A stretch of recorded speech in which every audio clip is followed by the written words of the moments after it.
Απόψε λοιπόν θα μιλήσουμε για το άγχος, αγαπητοί φίλοι. Το άγχος είναι μια φυσιολογική αντίδραση του ανθρώπου σε καταστάσεις αβεβαιότητας ή πίεσης. Όταν αντιμετωπίζουμε μια δύσκολη κατάσταση, το άγχος μπορεί να είναι ωφέλιμο, καθώς μας προετοιμάζει να αντιμετωπίσουμε την πρόκληση. Ωστόσο, όταν το άγχος γίνει υπερβολικό και διαρκέσει για μεγάλο χρονικό διάστημα, μπορεί να έχει αρνητικές επιπτώσεις και στην ψυχολογική και στη σωματική μας υγεία. Την ιδέα την πρότεινε η ψυχοπαιδαγωγός και συστημική οικογενειακή ψυχοθεραπεύτρια κυρία Ελισάβετ Σαλιβέρου, που είναι μαζί μας και είναι στην άκρη της γραμμής, και θα πούμε ορισμένα πράγματα για το άγχος σε μια εποχή αγχώδη ούτως ή άλλως. Κυρία Σαλιβέρου, καλημέρα σας.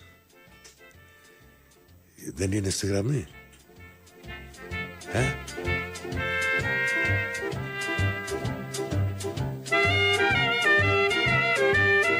Ένα λεπτό, γιατί χάθηκε η γραμμή. Θα το λύσουμε αμέσως.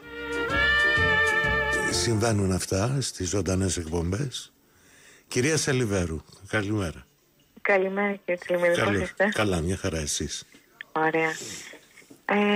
Για το σημερινό θέμα, σκεφτόμουν ότι πραγματικά άκουγα όλη την εβδομάδα ανθρώπους που ήταν αγχωμένοι και σκεφτόμουν ότι κάπως έχει νομιμοποιηθεί το άγχος στη ζωή των περισσότερων από εμάς. Δηλαδή ότι είναι πολύ επιτρεπτό και πολύ επιθυμητό σε κάποιες περιπτώσεις οι άνθρωποι να δηλώνουν αγχωμένοι, γιατί ίσως δείχνει και κάτι παραπάνω για την ταυτότητα. Ότι ας πούμε είναι παραγωγικοί, ότι κάνουν σημαντικά πράγματα. Οπότε κάπως είναι σαν να φτιάχνει και μια εικόνα πολλές φορές. Όταν λέτε ακούγατε όλη την εβδομάδα, εννοείται θεραπευόμενους? Θεραπευόμενος, στο κοινωνικό περίγυρο. Είναι πάρα πολύ έντονο αυτό. Η έλλειψη χρόνου δηλαδή και το άγχος είναι έτσι τα βασικά που ακούει κάποιος στην πρώτη επαφή ή στα πρώτα νέα, ας πούμε, αν συναντήσει κάποιους φίλους. Και σίγουρα έχει πάρα πολύ ενδιαφέρον να διαπιστώνει κανείς πόσο διαφορετικοί είναι οι τρόποι με τους οποίους αντιδρά στο άγχος ο καθένας. Ναι, βέβαια. Στην πραγματικότητα βέβαια πολλές φορές παρατηρούμε ότι λέμε ότι υπάρχει άγχος, ενώ στην πραγματικότητα μπορεί να υπάρχουν και άλλα συναισθήματα. Δηλαδή, ίσως και ο τρόπος που λέτε αντίδρασης μπορεί να έχει να κάνει και με το τι πραγματικά κρύβεται πίσω από το άγχος. Δηλαδή, πολλές φορές μπορεί να λέμε ότι είμαστε αγχωμένοι, ενώ μπορεί να είμαστε θυμωμένοι ή στεναχωρημένοι. Και αυτό είναι πολύ πιο δύσκολο να το εκφράσουμε και να το συνειδητοποιήσουμε πολλές φορές και να το εκφράσουμε στους άλλους. Και βέβαια και οι άλλοι να το ακούσουν αυτό. Οπότε το να κρυφτούμε πίσω από το άγχος, ότι έχω πολλή δουλειά, έχω πολύ λίγο χρόνο, είμαι αγχωμένος, κάπως είναι λίγο πιο αποδεκτό και μας βγάζει από τη δύσκολη θέση του να μπούμε λίγο πιο βαθιά. Είναι μια καλή δικαιολογία δηλαδή. Ακριβώς. Ναι, είναι μια καλή δικαιολογία. Όμως αν θέλαμε να πούμε για το καθαρό άγχος, θα μπορούσαμε να πούμε ότι υπάρχει σε διάφορες εκδοχές και σε διαφορετικές εντάσεις. Το πραγματικό άγχος, αν θέλαμε να το ορίσουμε, έχει να κάνει με την πραγματικότητα που ζούμε και δεν έχει να κάνει τόσο πολύ με την εσωτερική, τη ψυχική μας ζωή. Δηλαδή, το πραγματικό άγχος είναι όταν βιαζόμαστε, ας πούμε, να πάμε στη δουλειά μας, όταν έχουμε την ευθύνη ενός project, όταν ξεκινάμε κάτι καινούριο, όταν βγαίνουμε στην εκπομπή, σε τέτοιες καταστάσεις δηλαδή, που είναι έξω από εμάς. Και επίσης μπορούμε να τα αντιμετωπίσουμε εύκολα όταν κινητοποιούμαστε ή όταν μπορούμε να παρατηρήσουμε κάπου τον εαυτό μας, να είμαστε όσο γίνεται πιο παρόντες καθημερινότητα, στα πλαίσια της ενσυνειδητότητας, δηλαδή το ότι στο εδώ και τώρα καταλαβαίνω τι συμβαίνει, προσπαθώ να ζήσω τη ζωή, την πραγματικότητα έτσι όπως έρχεται Και είναι πολύ ωραίο μέσα στην καθημερινότητα να μπορούμε να έχουμε και στιγμές που νιώθουμε κι εμείς έτσι, ότι κάπως ρυθμίζουμε αυτή την δυσκολία, αυτή την αγχωτική κατάσταση με διάφορους τρόπους. Το να μπορούμε δηλαδή μέσα στην ημέρα να ορίσουμε κάποιες στιγμές που θα είναι πολύ σημαντικές για μας, για παράδειγμα, και να μην μας παίρνει η καθημερινότητα και η ένταση και οι ρυθμοί και χάνουμε κάπως τον εαυτό μας. Άρα το άγχος επηρεάζει τη ζωή του ανθρώπου πάρα πολύ, Βέβαια το επηρεάζει τη ζωή του ανθρώπου με πάρα πολλούς τρόπους. Το κυριότερο είναι ότι αποπροσανατολίζει. Δηλαδή ότι δεν μπορεί κάπως να εστιάσει κάποιος, δεν μπορεί να ζήσει και έτσι όπως θα ήθελε να ζήσει, ολόκληρος ας πούμε. Είναι σαν να παίρνει τη ζωή αποσπασματικά ή την καθημερινότητα αποσπασματικά, κάπως σαν να είναι πιο διεκπαιρεωτικά τα πράγματα. Οπότε, ναι, σε μεγάλο βαθμό επηρεάζει. Και όλα αυτά βέβαια ανάλογα με την ένταση. Αυτό που μας ανησυχεί πολλές φορές είναι το άγχος που έρχεται από την εσωτερική μας ζωή, από μέσα μας, που μπορεί να έρχεται από πολύ βαθιά, από πολύ παλιά. Και εκεί υπάρχουν οι αντιδράσεις που μας ανησυχούν, μας εκκινητοποιούν, μας δυσκολεύουν πολύ παραπάνω. Όταν δηλαδή... Αν τις αντιληφθούμε, έτσι, γιατί πολλές φορές δεν καταλαβαίνουμε ότι αυτό που μας ταλαιπωρεί είναι άγχος. Ναι, ακριβώς αυτό, ότι έρχεται με έναν τρόπο που μας κάνει να το αναγνωρίσουμε. Αυτό το άγχος, το νευρωτικό θα λέγαμε, έρχεται με έναν τρόπο που μας κάνει να καταλάβουμε ότι κάτι δεν πάει καλά. Χαρακτηριστικό παράδειγμα είναι όταν ξαπλώνουμε, για παράδειγμα, το βράδυ στο κρεβάτι, που είναι ώρα χαλάρωσης, και αρχίζουμε και έχουμε ταχυπαλμία. Αυτό είναι ένα παράδειγμα νευρωτικού άγχους, που δεν μπορούμε να καταλάβουμε εκείνη την ώρα γιατί μπορεί να συμβαίνει αυτό. Ενώ μπορεί να έχει κλείσει η μέρα, να μην υπάρχει κάτι που να εκκρεμεί, και εκείνη την ώρα να βγει όλη η ένταση. Αυτό πιθανά να μην έρχεται από την άμεση πραγματικότητα που βιώνουμε, αλλά να έχει βαθύτερες αιτίες. Πιο ασυνείδητα δηλαδή. Υπάρχει ένα ηλικιακό σημείο από εκεί και μετά εμφανίζεται το άγχος στη ζωή των ανθρώπων, ή αυτό δεν έχει καμία σχέση με το χρόνο? Μπορεί να είναι, όπως είπατε, από πολύ παλιά, δηλαδή από τη βρεφική ηλικία ακόμα. Ναι, αυτό έχει πολύ ενδιαφέρον. Οι ψυχαναλυτές υποστηρίζουν ότι το άγχος ξεκινάει από τη γέννηση του παιδιού. Υπάρχει το άγχος της ζωής και του θανάτου, υπάρχει το κλάμα, ότι τα μωρά αισθάνονται πολύ ανήσυχα, ότι θα πνιγούν, ας πούμε, ότι θα χάσουν τη ζωή τους, γι' αυτό έχουν πολύ ανάγκη τη φροντίδα και την αγκαλιά και τη ζεστασιά. Και σε όλα τα αναπτυξιακά στάδια του παιδιού βλέπουμε ότι υπάρχει το άγχος με μεγάλη ένταση, που ανάλογα κιόλας και το πώς θα το αντιμετωπίσει και το ίδιο και το περιβάλλον, θα μπορέσει να ξεπεράσει αυτό το στάδιο και να προχωρήσει πιο ομαλά. Δηλαδή ένα παιδί σε μια νηπιακή ηλικία, αν για παράδειγμα ζηλεύει το αδερφάκι του, αν αυτό δεν γίνει επιτρεπτό, τότε το παιδί αγχώνεται πάρα πολύ, το αποθεί αυτό το συναίσθημα, το δυσάρεστο, και με κάποιον τρόπο αυτό εκδηλώνεται αργότερα στις ενήλικες σχέσεις του, ας πούμε, με έναν τρόπο που δεν μπορεί να καταλάβει γιατί μπορεί να συμβαίνει αυτό. Σαν να διαστριβλώνεται δηλαδή η κατάσταση και να μην αναγνωρίζονται τα συναισθήματα, οπότε και στις ενήλικες σχέσεις βγαίνουν κάπως προβληματικά. Όταν ήμουν μικρό παιδί δεν ήταν μία λέξη, η λέξη άγχος, που ακουγόταν συχνά. Πρέπει να ήμουν έφηβος και αργότερα, όταν έλεγαν έλεγαν οι άνθρωποι μεταξύ τους. Εσείς πώς το εξηγείτε αυτό? Το εξηγώ ότι από ένα σημείο και μετά άρχισαν να μιλούν γι' αυτό τα έντυπα, οι δημοσιογράφοι, οι καλεσμένοι στις εκπομπές, τα άρθρα στις εφημερίδες, και λίγο-λίγο οι άνθρωποι υιοθέτησαν. Ξέρετε, σαν να διαφημίστηκε, θέλω να πω κιόλας. Από ό,τι λέτε ότι σαν να αναδείχθηκε ότι δεν υπήρχε νωρίτερα. Όχι ότι δεν υπήρχε, ότι δεν ήξεραν να το περιγράψουν. Αυτό. Οπότε κάπως ότι δόθηκε χώρος να αρχίσει να μιλάει ο κόσμος περισσότερο για τα συναισθήματα, για τις συνθήκες που μπορεί να βίουν.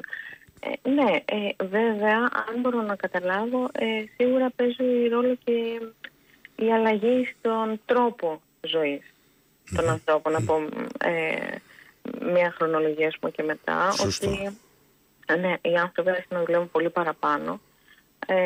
Μπήκαν και οι γυναίκες πολύ πιο έντονα ενδεχομένως στην αγορά εργασίας, οπότε το άγχος και ο συνδυασμός των πολλών ρόλων ίσως έκανε ακόμα πιο έντονα τα πράγματα. Δεν ήταν δηλαδή με τον παραδοσιακό τρόπο δοσμένα, που ο καθένας είχε ένα συγκεκριμένο χώρο που μπορούσε να κινηθεί, είχε ένα συγκεκριμένο τρόπο ζωής που δεν άφηνε και πολλά περιθώρια να αμφισβητήσει κάποιος αξίες, ας πούμε, παραδόσεις κτλ. Οπότε δεν γεννιόταν αυτό το άγχος.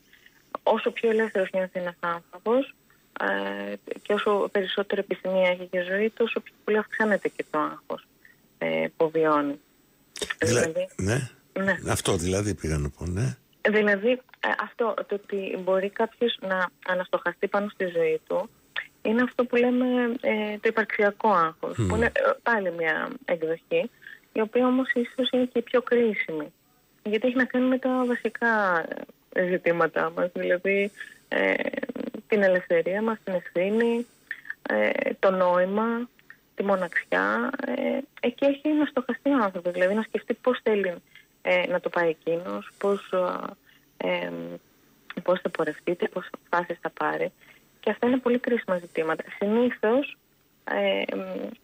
η πραγματικότητα έρχεται και κάπως καπελώνει αυτά τα άγχη, δεν αφήνει τόσο πολύ να βγουν στην επιφάνεια, γιατί είναι πολύ μεγάλο το ψυχικό κόστος. Είναι πολύ απαιτητική αυτή η διαδικασία. Είναι πολύ πιο εύκολο δηλαδή να χαθεί κάποιος μέσα στην καθημερινότητα, παρά να κάτσει έτσι να δει λίγο πιο προσεκτικά τέτοια θέματα στην καθημερινότητά του. Υπάρχει δηλαδή ένας κόσμος ο οποίος έρχεται σε εσάς που είστε ψυχοθεραπεύτρια με την προοπτική να γιατρευτεί από αυτό το μόνιμο άγχος που τον διακατέχει, ναι. Περιμένοντας ενδεχομένως ότι θα του εντοπίσετε ποιες είναι οι προσωπικές ικανότητες που μπορεί να ενεργοποιήσει για να το αντιμετωπίσει με αποτελεσματικό τρόπο. Ναι, βέβαια. Η ψυχοθεραπεία είναι ένας τρόπος να αντιμετωπίσει κανείς, όχι απαραίτητα να σταματήσει να υπάρχει το άγχος, να είναι πιο ελεγχόμενο και πιο αποδοτικό. Ναι. Αλλά ακριβώς επειδή δεν είναι και τόσο απλό, όπως είπαμε, για όλους αυτούς τους λόγους, ότι μπορεί να υπάρχουν και άλλες αιτήσεις κτλ. Χρειάζεται χρόνος. Χρειάζεται χρόνος και επένδυση σε αυτή τη διαδικασία. Ναι. Για να μπορέσει κάποιος όντως να αναγνωρίσει όλες αυτές τις αιτίες και να μπορέσει να κάνει ενδεχομένως και κάποιες αλλαγές που θα είναι απαραίτητες για να έχει έτσι, τη ζωή που θα ήθελε ή τον τρόπο ζωής έτσι, όπως τον φανταζόταν. Υπάρχουν συγκεκριμένες στρατηγικές που χρησιμοποιεί ο ψυχοθεραπευτής για να κατευθύνει τον θεραπευόμενο? Αν εξαιρέσουμε την γνωσιοσυμπεριφεριστική ψυχοθεραπεία, που είναι πολύ πιο άμεση και πολύ πιο συγκεκριμένη στις τεχνικές, ανάλογα με την προσέγγιση που ακολουθεί κανείς, μπορεί να δώσει έμφαση και σε διαφορετικά κομμάτια. Ας πούμε, στην οικογενειακή θεραπεία μπορούμε να δούμε τα δυναμικά της οικογένειας, τις σχέσεις κτλ. Στην υπαρξιακή θα δώσουμε πολύ πιο μεγάλη έμφαση σε αυτά τα ζητήματα της ύπαρξης. Το άγχος, ας πούμε, για το θάνατο ή για τη μοναξιά. Ανάλογα δηλαδή από ποια οπτική θα το δούμε στη ψυχοθεραπεία, θα έχουμε και τα αντίστοιχα αποτελέσματα. Στην πραγματικότητα, σε μια οποιαδήποτε διαλεκτική ψυχοθεραπεία, δηλαδή με τη βοήθεια του λόγου, όλα αυτά θα βγουν και τεχνικές θα χρησιμοποιηθούν και θα μιλήσουμε για τα πρώτα χρόνια ζωής και για το εδώ και τώρα και για τη σχέση με τους σημαντικούς άλλους και για τα άγχη που θα προκύψουν, ας πούμε, για όλα τα σημαντικά ζητήματα της ζωής. Το σημαντικό είναι κάποιος να μπορέσει να έχει και το θάρρος, γιατί είναι πραγματικά μια απαιτητική διαδικασία αυτή, να δει λίγο πιο βαθιά τον εαυτό του και να μην καταπιέζει τα συναισθήματά του, γιατί εκεί μετά ξεκινάνε άλλες διαδικασίες οι οποίες είναι πραγματικά δύσκολες, όπως είναι τα ψυχοσωματικά, όπως είναι η κρίση άγχους, η κρίση πανικού, μια γενικευμένη αγχώδη διαταραχή, που αυτά έρχονται κατά κύριο λόγο από τη διαδικασία αυτή του ότι δεν αναγνωρίζω, δεν αποδέχομαι, δεν εκφράζω, οπότε αφού δεν γίνεται έτσι όλη αυτή προς τα έξω διαδικασία, όλα παραμένουν μέσα και βγαίνουν ανεξέλεγκτα. Ναι, γιατί πολλοί άνθρωποι φοβούνται το πώς θα αντιδράσουν οι άλλοι εάν οι ίδιοι αναφέρουν το άγχος τους. Ναι. Μήπως τους περιθωριοποιήσουν δηλαδή με έναν τρόπο. Ναι, είναι πολύ συνηθισμένος αυτός ο φόβος. Βέβαια έχουμε δει ότι πολλές φορές ο φόβος για το πώς θα μας δουν οι άλλοι κάπως φτιάχνει φαύλους κύκλους. Δηλαδή φοβόμαστε τι θα πει ο άλλος, δεν μιλάμε, οπότε δεν γινόμαστε κατανοητοί και αυξάνεται το άγχος. Στην πραγματικότητα έχουμε δει ότι όσες φορές εξωτερικεύει κάποιος τα συναισθήματά του με έναν τρόπο αποδεκτό και όπως ας πούμε πατέργεζε, τις περισσότερες φορές υπάρχει αναγνώριση, υπάρχει ανταπόκριση. Πολλές φορές οι γονείς αναγνωρίζουν ότι μα εγώ εδώ ήμουνα, γιατί δεν μου μιλούσες. Ναι. Σε έναν έφηβο, ας πούμε.